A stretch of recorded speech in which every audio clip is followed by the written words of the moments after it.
बड़ी खबर आई गोवा से। वहां पुलिस को बेटे की हत्या के आरोपी सीईओ सूचना सेठ का टिश्यू पेपर पर लिखा एक नोट मिला। गोवा पुलिस के मुताबिक नोट 8 टुकड़ों में फटा था। इसके बाद हत्या की गुत्थी सुलझाने के लिए पुलिस ने उस नोट के टुकड़ों को जोड़कर उस पर लिखा मैसेज पढ़ा। पुलिस सूत्रों का दावा है कि उस नोट में सूचना सेठ ने पति वेंकट रामन के हिंसक बर्ताव का जिक्र किया।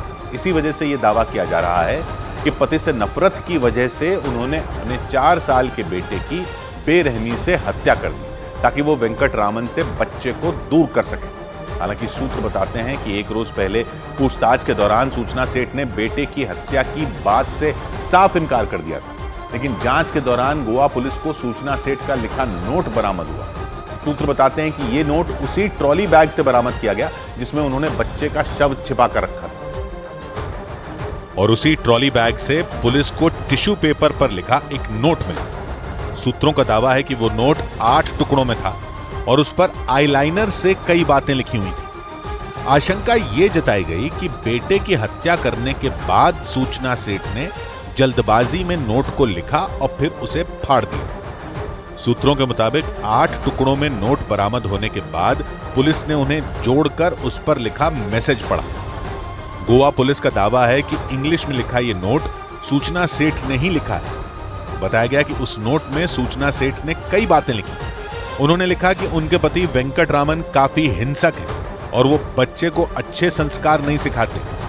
सूचना सेठ ने यह भी लिखा था कि बच्चे की कस्टडी को लेकर कोर्ट और उनके पति उन पर दबाव बना रहे हैं, लेकिन वो किसी भी कीमत पर एक दिन के लिए भी वेंकट रामन को अपना बच्चा नहीं दे सकते। पुलिस का दावा है कि ये एक सुसाइड नोट हो सकता है, क्योंकि सूचना सेठ ने बेटे की हत्या के बाद अपनी कलाई की नस काटने की कोशिश की थी।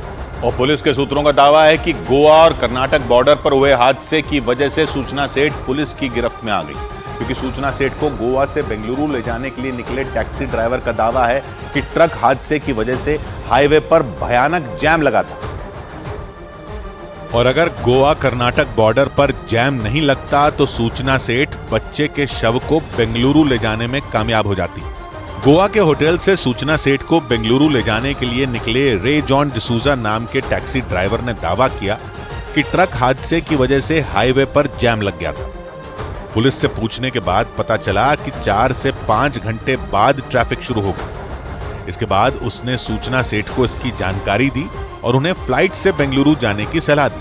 तब तक उसे ये नहीं पता था कि सूचना के बैग में बच्चे का शव है। मैडम को बोला कि मैडम देखो 4-5 घंटा तो जाने वाला है और आप क्या करोगे, मुझे आपको चाहिए तो मैं आपको होटल में एयरपोर्ट पे ड्रॉप करता हूँ। हालांकि सूचना सेठ ने फ्लाइट से जाने से इनकार कर दिया। उन्होंने ये भी कहा कि जैम हटने के बाद वो टैक्सी से ही बेंगलुरु जाएंगे। मतलब 4 से 5 घंटे तक सूचना सेठ बच्चे के शव के साथ टैक्सी में ही बैठी रही। ड्राइवर के मुताबिक जैम खुलने के बाद जैसे ही वो आगे बढ़ा, गोवा पुलिस ने उसे फोन किया। इसके बाद वो पुलिस के कहने पर कर्नाटक के चित्रदुर्ग में मौजूद पुलिस स्टेशन पहुंच गया।